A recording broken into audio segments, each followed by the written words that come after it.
Hola, bienvenidos. Ahora vamos a ver una clase sobre las madres que tienen trastorno de alimentación y qué ocurre con los hijos. Como vemos en esta diapositiva, tal vez uno podría resumir lo que las madres quisieran decirle a sus hijos. No quisiera que comas de esto. Ser madre trae vida, paradójicamente, en la anorexia nerviosa. Sabemos que la mortalidad, por ejemplo, en una corte sueca, es 6 veces más que en la población normal por causas naturales y 9 veces más por causas no naturales. Pero ser madre con un trastorno de alimentación baja la mortalidad, especialmente en la anorexia nervosa. ¿Cuáles son las dificultades que tienen las madres que tienen trastorno de alimentación con sus hijos en los diferentes niveles de la experiencia que tiene el maternaje? En el soma primero, el soma entendido como el cuerpo, como la fisiología. ¿Qué pasa allí? Todos los derivados de la desnutrición o sobre la nutrición, hay alteraciones con los hijos en relación a esto. Con la psiquis, por todo el manejo emocional deficiente que la madre tiene consigo misma y que por consiguiente va a tener con el hijo. Y en las relaciones, porque tiene dificultades en implementar y sostener las relaciones sociales. Ahora, en el soma uno podría decir, bueno, la madre, ¿qué injerencia tiene en la ingesta del hijo? Y es una de las cosas que vamos a ver. En las regulaciones emocionales, ¿qué injerencia tiene la madre cuando la regulación emocional no funciona en la construcción de la imagen corporal de los hijos? Y cómo la madre modeliza los modos de relacionarse del hijo. Todo esto cruzado según la intensidad y la actividad de la patología. No es lo mismo que una madre tenga un trastorno de alimentación agudo o esté reactivado, esté en remisión parcial, sea una madre crónica o sea una madre que tiene antecedentes de trastorno de alimentación pero que está sin síntomas. Por lo tanto, a la hora de evaluar el maternaje de una mamá con trastorno de alimentación, vamos a tener que fijarnos en qué momento de la patología encontramos a la mamá. ¿Cuáles son las características de la ingesta que tienen los hijos cuando está regulada por una madre que tiene un trastorno de alimentación?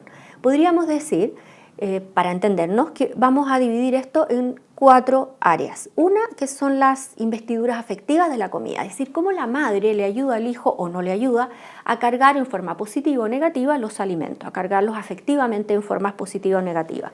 Luego, en cómo se produce el control y el descontrol de la ingesta, cómo la madre ayuda o no a la selectividad de los alimentos y de qué manera la madre es intrusiva o apoya en la conflictualidad a la hora de la ingesta. Veamos la investidura de la comida. Las investiduras pueden ser negativas o positivas, es decir, frente a la misma comida, la mamá va a señalizar, a señalar, a indicar cuál es el afecto que yo tengo que juntar con esa comida. Son afectos negativos, como por ejemplo asco, o son afectos positivos, como por ejemplo, qué rico. Estas investiduras tienen aspectos cognitivos, que son derivados del discurso, de lo que la madre dice, y aspectos fisiológicos, que son derivados de las sensaciones corporales que esos alimentos pueden producir, ya sea asco, displacer, o incluso lo que ocurre en la intersubjetividad. Vamos a ver algo de evidencia. Respuestas emocionales hacia la alimentación en madres e hijas. Entonces aquí se toman 20 días, por ejemplo, es uno de los tantos trabajos que se hace, se les muestran láminas de comida en altas y bajas calorías y se les pone una escala visual análoga de emociones. Y entonces se tiene que responder por separado, digamos, qué es lo que ven, qué es lo que sienten frente a la lámina. ¿Y qué es lo que se ve? Que las díadas tienen respuestas emocionales similares, es decir, es probable que haya una especie de copia, de mimesis, de lo que la madre siente con respecto a algunos alimentos y lo que la hija siente con respecto a algunos alimentos. Las madres que muestran mayor miedo a las comidas altas en calorías se van a relacionar con hijas que presentan una sintomatología subclínica de trastornos de alimentación. Es decir, puede que haya un aprendizaje, una transmisión, ¿no es cierto?, de la carga emocional de los alimentos. Por supuesto, faltan otros estudios. Aquí hay otro estudio longitudinal de hábitos alimentarios en madres durante 10 años. Aquí se siguen 53 familias, que son 33 con trastorno de alimentación y 23 con controles, y se miden con EDI y con la escala de ajuste diádico y también con psicopatología. Y se ve entonces a los 10 años, se hacen videos de los niños alimentándose o haciendo tareas.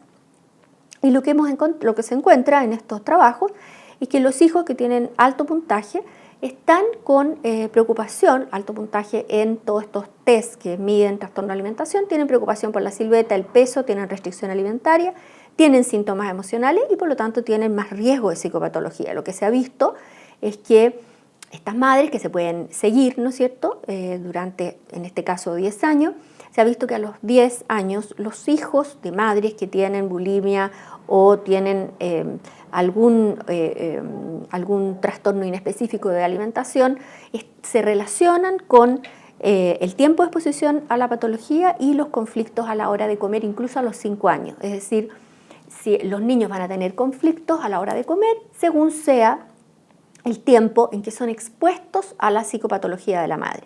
Por lo tanto, se puede concluir que un trastorno de alimentación materno influye en el maternaje, interfiere en la relación diádica porque provoca dificultades a la hora de comer, que es un momento intersubjetivo muy importante, con atención conjunta, donde hay que hacer negociaciones, donde hay que ponerse de acuerdo en propósitos y deseos. Veamos ahora el control y descontrol. Las madres con trastorno de alimentación controlan la ingesta de los hijos y este control que hace la madre puede provocar en el tiempo descontrol en el hijo. Bueno, lo que se ha visto es que las mujeres que tienen trastorno de alimentación tienen un tejido cerebral que es distinto, que funciona distinto. Por ejemplo, en la anorexia nerviosa es muy sensible las zonas, como estamos viendo en la figura, en que se produce un autocontrol del impulso al comer. También en la anorexia nerviosa es muy sensible a todos los alimentos dulces, y esto tiene que ver con el estriado ventral. También con el procesamiento visual que tienen las anoréxicas, que es muy sensible en el córtex visual, la zona más occipital, y por supuesto con la ínsula, ¿no es cierto?, donde el procesamiento, el darse cuenta del estado corporal y por lo tanto la capacidad de poder leer cuando estamos o con saciedad o al revés, con hambre, está alterado, y además otros estados emocionales, es decir, la capacidad de darse cuenta si estamos en un estado emocional distinto al hambre y la saciedad, que me permita hacer algo distinto que comer para solucionarlo. Esto está alterado en las pacientes con trastornos de alimentación. Aquí vemos una diferencia entre pacientes anorécticas, controles normales, y las pacientes obesas. Y vemos que en la corteza orbitofrontal, la paciente anoréctica tiene un aumento de la respuesta cuando tiene una recompensa inesperada. Es decir, lo que significa esto es que es una paciente que tiene el circuito de recompensa mucho más vivo, mucho más activo probablemente de un control normal, y el estriado anteroventral tienen una respuesta reducida a las pacientes obesas comparado con la respuesta con las pacientes que tienen anorexia nerviosa y con los controles sanos. La historia de trastorno de alimentación en la mamá predice prácticas alimentarias alteradas en los preescolares, siguiendo una cohorte holandesa de aproximadamente 4.851 días entre los años 2002 y 2016. El 8,6% de las madres que se siguen en esta cohorte tienen historia de trastorno de alimentación, 2,5% tienen anorexia por ciento y 3,9% bulimia nerviosa. Y se les aplica a los chicos a los 4 años un cuestionario para saber cómo están siendo alimentados. Y lo que se ve es que las madres con trastorno de alimentación usan el alimento como recompensa o como consuelo más que la población normal, y que las madres presentan mayor conflictualidad durante la alimentación. Ahora, las madres con anorexia presionan menos a sus hijos a comer y los niños tienen más un comer emocional, y las madres con bulimia se comportan igual que las normales en las prácticas alimentarias en niños preescolares. Por lo tanto, las preguntas para futuras investigaciones es: ¿las madres con trastornos de la conducta alimentaria tienen mayores problemas para regular emocionalmente a sus hijos? Veamos ahora los patrones alimentarios en niños con madres con trastorno de alimentación en un estudio longitudinal.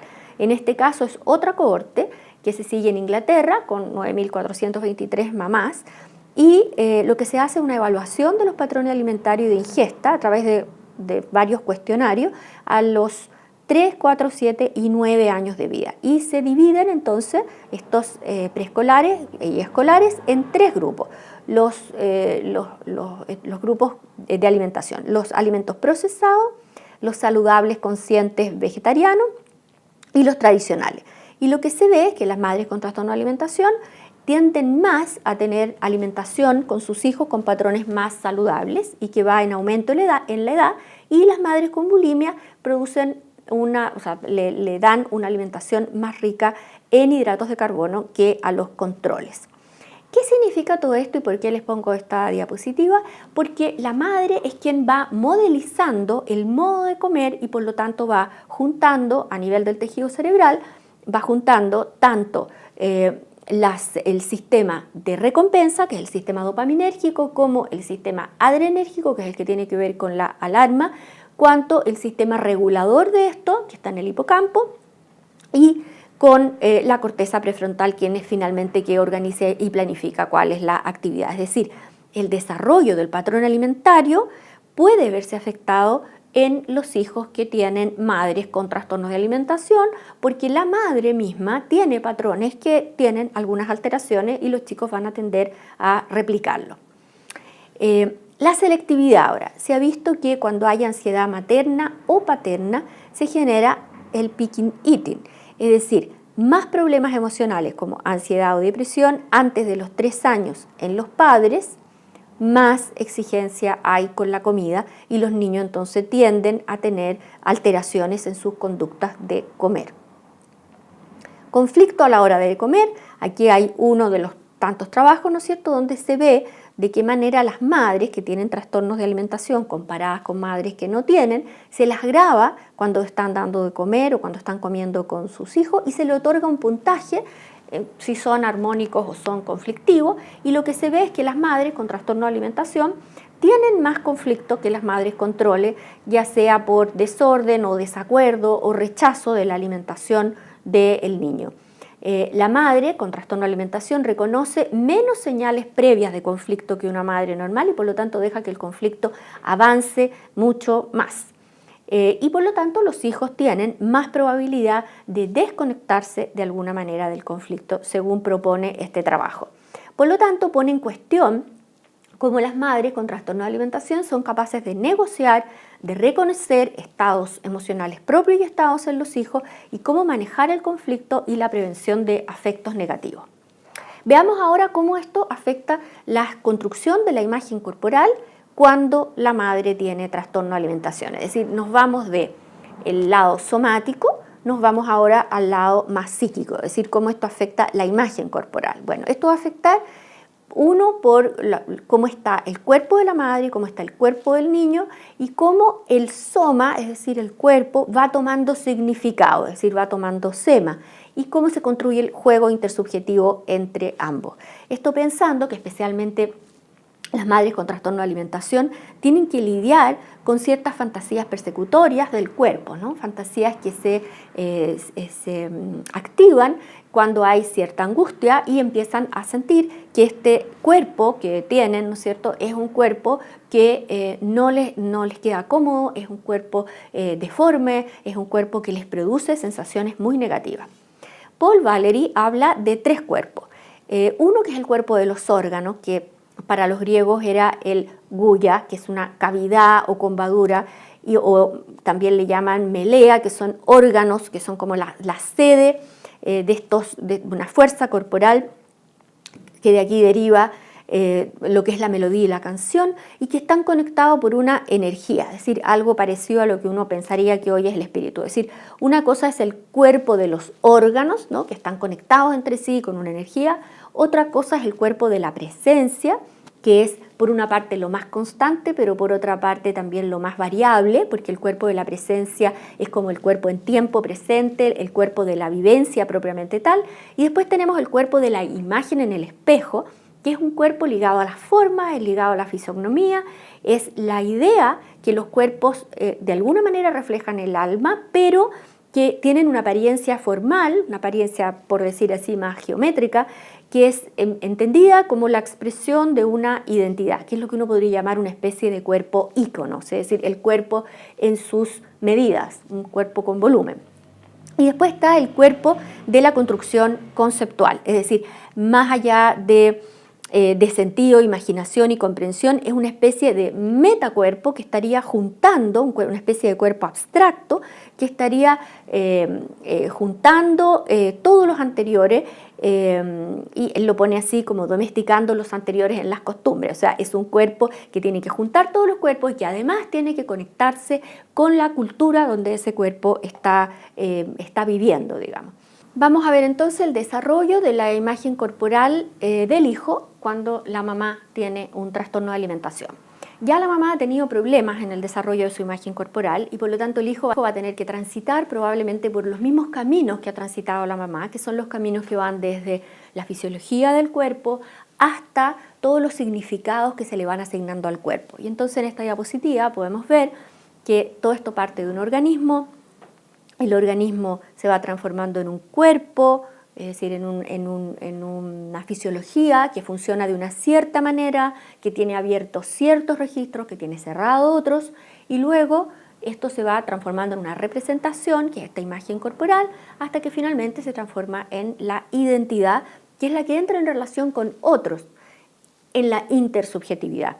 Todos estos caminos por donde va pasando, que son caminos en los cuales se va perdiendo de alguna manera todas las funciones corporales para poder transformarse finalmente en un sujeto capaz de interactuar con otro sujeto, en todo este camino la madre ha tenido problemas, si no, no habría tenido un trastorno de alimentación, y por lo tanto el hijo va a tener que transitar también en los problemas de la madre y construir su identidad y su intersubjetividad a propósito de este camino y seguramente a propósito que va a ir a otros caminos también, el del padre, el de otras personas significativas, y que eso lo va a ayudar a construir probablemente desde una fisiología hasta un significado más sano que le permita tener una imagen corporal que lo autorregule, porque finalmente la imagen corporal va a ser parte, lo mismo que la identidad, ¿no es cierto? Por eso que la identidad está después, es parte de los elementos que nos van a autorregular la vida emocional. Por lo tanto, vamos a tener que el hijo va a estar, especialmente al inicio, ¿no es cierto?, en este magma, en este movimiento que hay entre el soma y el sema, entre este cuerpo fisiológico y todos estos significados que la madre va a ir asignando y que el hijo va a tener que resignificar desde lo que tenía la madre. La imagen corporal, por lo tanto, es una construcción de sentido que colabora en la regulación emocional.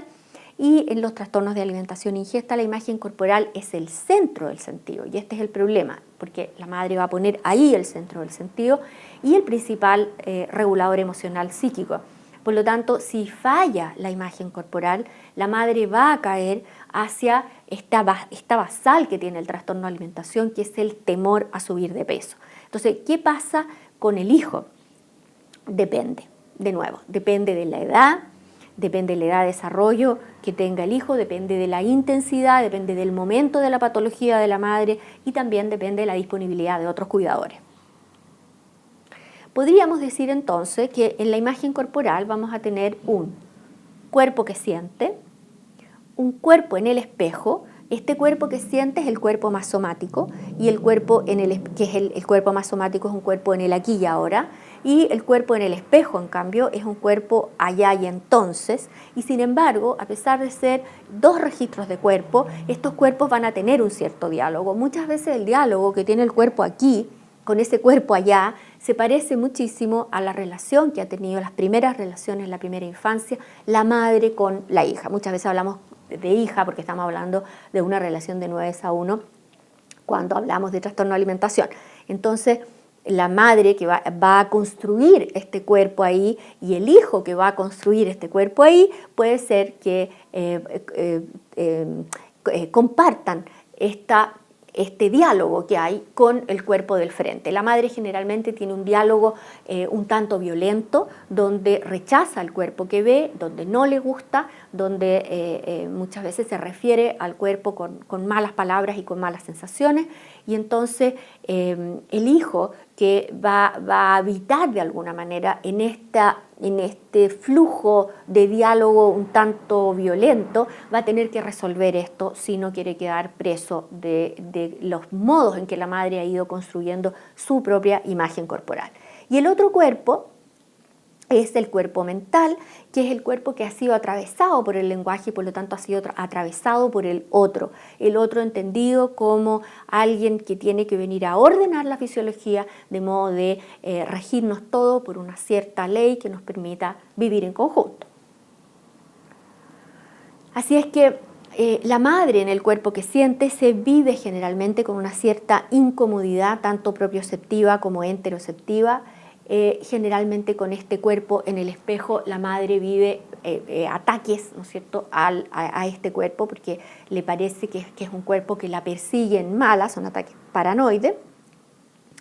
En el cuerpo mental, la madre se vive con una herida narcisista del ideal, puesto que la madre siempre va a estar pensando que debería corresponder ella a un ideal de cuerpo al que nunca va a corresponder, y por lo tanto se va a vivir con esta herida que implica frustración, depresión, tristeza, etc. Y la otra idea que es que este cuerpo necesita estar en diferentes roles. La madre, entre más rígida sea, menos posibilidad va a tener de estar en distintos roles. Así es que, ¿qué es lo que le va a pasar al hijo con esto? Con la incomodidad el hijo siente rechazo. No es suficiente para la madre, no se siente valorado, ni se siente deseado. Con el odio y el ataque paranoide al cuerpo, el hijo va a sentir que se vivencia como un peligro para el cuerpo de la madre, especialmente durante el embarazo. Aquí hay varias evidencias que apoyan esto. Se vive como intrusivo en la vida alimentaria de la madre, porque la madre vive su alimentación como una zona muy privada, y entonces el hijo, especialmente entre más pequeñito, como que tiene que estar en esa zona. Se vive también como un objeto de intercambio entre generaciones, porque a veces la madre lo tuvo para otros, para su madre o para su esposo, pero no para ella, porque sabemos que el embarazo en una paciente con trastorno de alimentación es una complicación. Se siente como amenaza, como abandonador, como interesado, como ingrato, y en la herida narcisista el hijo se siente insuficiente, ya que no alcanza su ideal basado en la silueta, en el peso, en el control. Sabe que ha desilusionado a la madre permanentemente y que la obliga a aceptar lo que no aceptó en sí misma, porque también la madre va a tener que aceptar el cuerpo del hijo en un cuerpo que no es exactamente el que ella hubiera querido probablemente. Entonces está siempre este hijo sintiendo la ambivalencia materna, y si es mucho el nivel de violencia y agresión, incluso la crueldad de venganza que la madre puede tomar contra él o ella. Así es que las madres con trastorno de alimentación pueden estar cargadas de afectos negativos, quien más, quien menos, ¿no es cierto? Y proyectando esta proyección de afectos negativos de alguna manera va a modelar la imagen corporal del hijo. Y este es justamente el riesgo psíquico al que está el hijo sometido durante el desarrollo. Ahora, la intensidad del impacto, bueno, depende del tiempo de exposición, de las construcciones defensivas que el hijo haga a sí mismo y de la presencia de otros adultos reparadores. Ahora, el cuerpo de los hijos, ¿cómo es visto por las madres con trastorno de alimentación? Aquí les presento uno de los trabajos, ¿no es cierto? Aquí son 10 madres con antecedentes y 10 madres controles, y ustedes pueden leer ahí, ¿no es cierto?, que las madres pueden ser más rígidas, pero que finalmente todo sugiere la influencia materna en la construcción de la imagen corporal. Veamos ahora el último punto, que son las características de los modos de relación cuando la madre tiene un trastorno de alimentación. Entonces, hay un impacto en el desarrollo infantil, ya sea por los modos de apego, por los trastornos psiquiátricos de la madre, que sabemos que las madres con trastorno de alimentación tienen trastorno psiquiátrico asociado, y en el desarrollo cognitivo. El apego de madre y el apego de hija, bueno, también uno de los trabajos. Conclusión relevante: las pérdidas y traumas no resueltos de la madre podrían ser interiorizados por la siguiente generación, asunto que ya conocemos no solamente desde todas las terapias narrativas, sino que también conocemos desde la epigenética. O sea, estos traumas hoy día sabemos que incluso pueden pasar transgeneracionalmente desde las marcas en el ADN.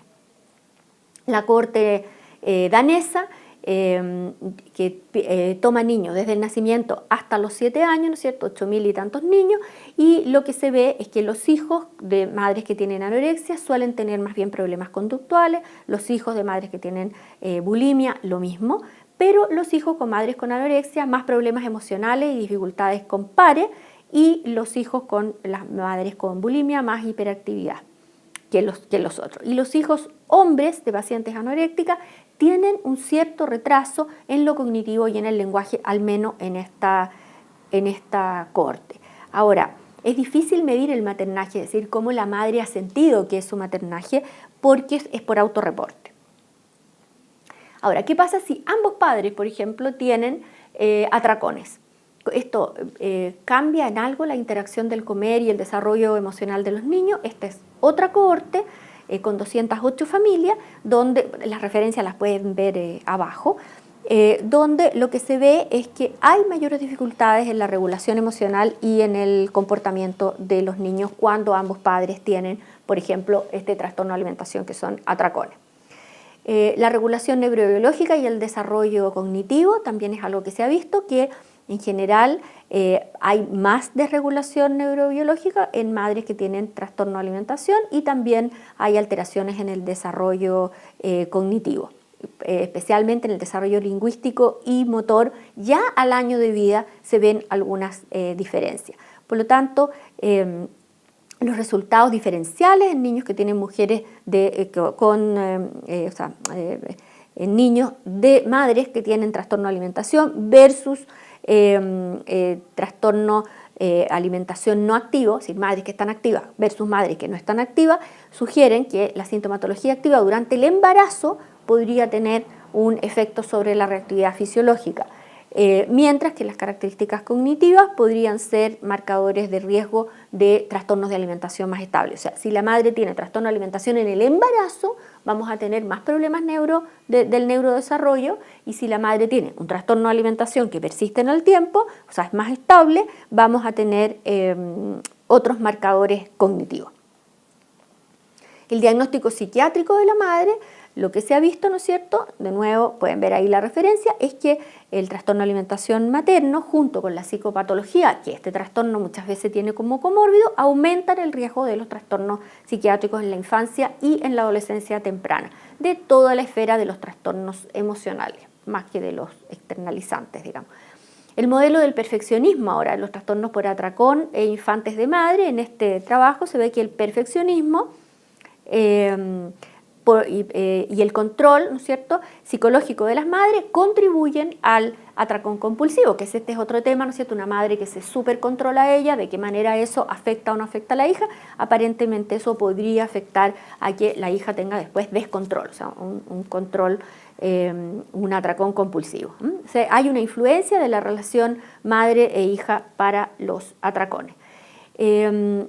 El estudio ahora, de nuevo, de la Corte de Noruega con respecto al temperamento. Lo que se vio en estas embarazadas entre el año 1999 y el 2008 es que las madres con trastorno de alimentación serían más propensas a calificar el temperamento de sus guaguas, de sus bebés, con emocionalidad negativa, ¿ya? Esto fue evaluado a los 4 y 6 meses de edad. De alguna manera, el trastorno de alimentación confiere un cierto riesgo adicional de que la madre sienta al hijo como con un temperamento más difícil que el resto de las madres. Madres con trastorno de alimentación durante el tratamiento con embarazo, ¿qué es lo que vamos a ver entonces? Que estas madres, en una entrevista que se utiliza un cierto método que es fenomenológico, en el cual se le pide a la madre que vaya describiendo, ya no se mide con test, sino que se le pide que vaya describiendo, aparecieron en este estudio cualitativo 7 categorías que parecen de importancia y que podrían servirnos después en la clínica. Tener conciencia culposa como madre, la preparación de alimentos e interacciones alrededor de la comida, no haber recibido suficiente ayuda en el embarazo por el equipo de salud, temor por haber subido de peso o haber cambiado sus formas durante el embarazo, pérdida de energía como madre, temor a dañar al hijo y dificultades para transferir habilidades. Estas son las áreas que aparecen en este estudio fenomenológico. Estas son las 7 categorías que se logran ver que podrían ser categorías importantes de evaluar y de explorar durante el embarazo de una madre con trastornos de alimentación. Conclusiones de la evidencia, entonces: cuando la madre tiene un trastorno de alimentación, hay un impacto en el desarrollo infantil, en el temperamento, el apego, en trastorno psiquiátrico y en el desarrollo cognitivo. ¿Qué modelo nos sirve entonces para comprender la influencia de la madre que tiene trastornos de alimentación en el desarrollo del ser humano? Que finalmente es la pregunta que nos estamos haciendo, ¿no? Bueno, si tomamos un modelo como un modelo donde tenemos la psiquis, tenemos lo relacional y tenemos a la madre, entendemos que para ir construyendo la psiquis, la madre necesita ser contenedora, es decir, hay un aparato contenedor del hijo que nos permite todo esto pensado, ¿no es cierto?, en modelos bioneanos y winnicottianos, nos permite desde esa contención que el niño esté como en un lugar donde no haya mucho trauma, no haya mucho cortisol y se vaya desarrollando entonces ese cerebro de la mejor manera. Pero la madre con temas de trastorno de alimentación, lo que va a pasar es que su continente, su estructura psíquica no es tan fuerte, las murallas, por decir así, donde va a recibir a este niño, no son muy fuertes y por lo tanto vamos a tener que al interior de estas murallas la mamá no solo va a recibir al niño, sino que además va a estar ocupada por los temas del trastorno de alimentación, que son la preocupación por el peso, la silueta y la propia alimentación. Es decir, no es un contenedor que pueda recibir completamente al niño, ¿no? Hay un guión rígido, hay siempre un compañero infaltable que llena todo el vacío de la madre, que es justamente el trastorno de alimentación. Por lo tanto, si uno piensa cuáles son las características de un continente sano, el continente es, por supuesto, la suma de procesos que permiten sostener el bienestar, la convivencia, y que es allí donde ocurre la transformación de la realidad material a la realidad psíquica y viceversa. Por lo tanto, es un contenedor generativo, de alguna manera, generativo de sentido. Entonces, el continente sano se llena de experiencias positivas y produce vida. El continente realiza operaciones de transformación que se inician y que van a producir un orden de las cosas, que van a producir la realidad. Pero las disfunciones del continente, en la madre con trastorno de alimentación, este continente está agujereado porque está en falta y por lo tanto vamos a tener que en el mundo interno de la madre suele haber vacío, pulsión de muerte, y en el mundo externo, ¿no es cierto?, y hacia el mundo externo tenemos que pasar por esta estructura psíquica, que es una estructura psíquica que está con sus límites más desdibujados y por lo tanto va a tener desbordes de energía psíquica porque la propia energía de la madre no va a estar bien contenida. Entonces vamos a tener que esta estructura, a propósito de esto, va a ir produciendo afectos negativos. ¿Cuál entonces es la realidad psíquica de la madre? Bueno, la madre está gobernada por el displacer, está siempre incómoda, tiene escaso goce, o incluso tiene culpa del goce. Tiene una lógica de la desesperanza, está con un fondo rabioso, depresivo, tiene incapacidad de enlazar.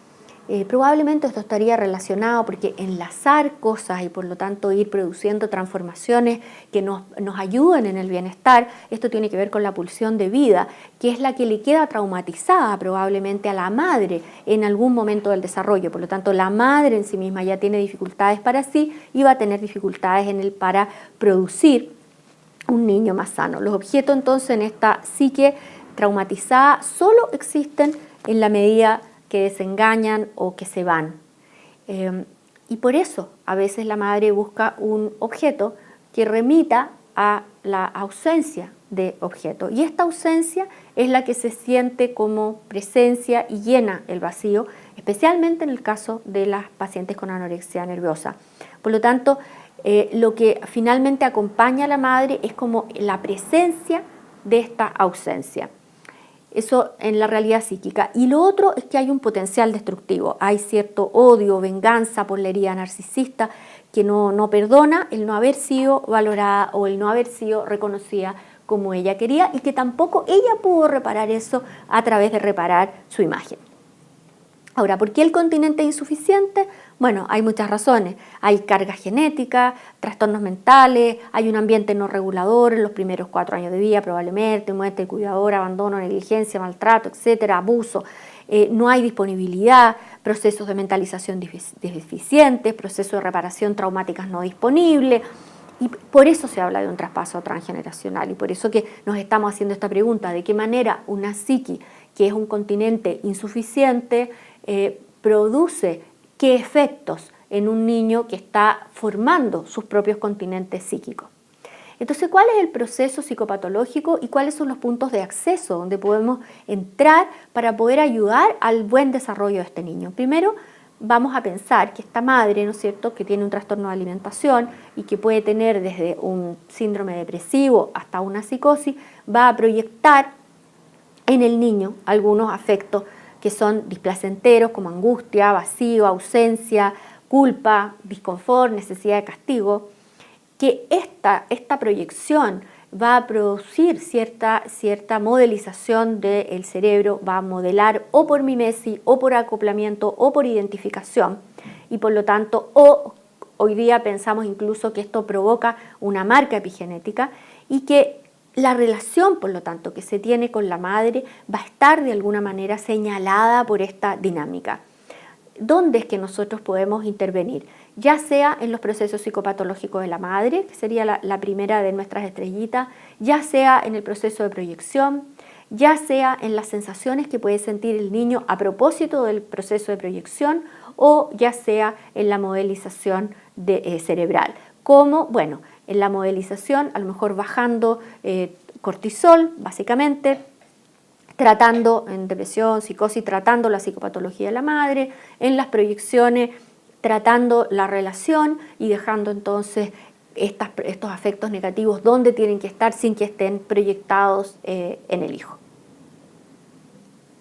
Escenas para el acceso, por lo tanto, que son las escenas donde nosotros podemos intervenir. En la escena real, en la escena psíquica y en la escena neurobiológica. Esas son nuestras posibilidades y en la escena relacional. Por lo tanto, tenemos varios puntos de acceso donde poder intervenir la relación de una madre que tiene trastorno de alimentación con el hijo, de modo de ayudarlo a tener el mejor neurodesarrollo posible. Procesos de individuación normal, ¿no es cierto?, es que vamos a tener esta madre con trastorno de alimentación que va a estar ocupada por el tema del trastorno de alimentación, por el comer, la imagen, vamos a tener los procesos moduladores, las transformaciones y las relaciones en las regulaciones relacionales. En todos esos lados nosotros vamos a poder intervenir. Los problemas que va a tener el hijo en la individuación con la madre tienen que ver con el contenedor, ¿no es cierto?, que es un contenedor que va a generar ambivalencia, porque siempre esta madre, como este contenedor no está bien construido, va a tener una contradicción entre querer tenerlo cerca o querer tenerlo más lejos. Y esta contradicción es la que provoca a veces la simbiosis, donde nos toca intervenir en la terapia relacional, en la terapia familiar. La madre es un contenedor, por lo tanto, a la vez retentivo como abandonador. Y por eso es difícil soltarlo durante los procesos de autonomía, que son los procesos que nosotros facilitamos en la terapia, ya que existe culpa por una parte y existe pena. Existe culpa porque ¿cómo lo voy a dejar?, ¿no es cierto? Y existe pena porque entonces me voy a separar. Conclusión, es necesario construir más evidencia para responder a la pregunta, ¿ser hijo de una madre con trastorno de alimentación es un riesgo? Y si es un riesgo alimentario, es un riesgo psíquico, es un riesgo relacional. La madre con trastorno de alimentación realiza un maternaje particular, es decir, realiza un tipo de maternaje que está centrado en temas relativos a la alimentación y al control de peso y a la silueta, y por lo tanto constituye un riesgo psicopatológico. Y si las hipótesis que hemos visto fueran aceptadas, ¿qué intervenciones habría que realizar durante la infancia para preservar el desarrollo de estos hijos. Es decir, y cuáles, si es que ya no las realizamos durante la infancia, tendríamos que realizar durante la adolescencia. Muchas gracias.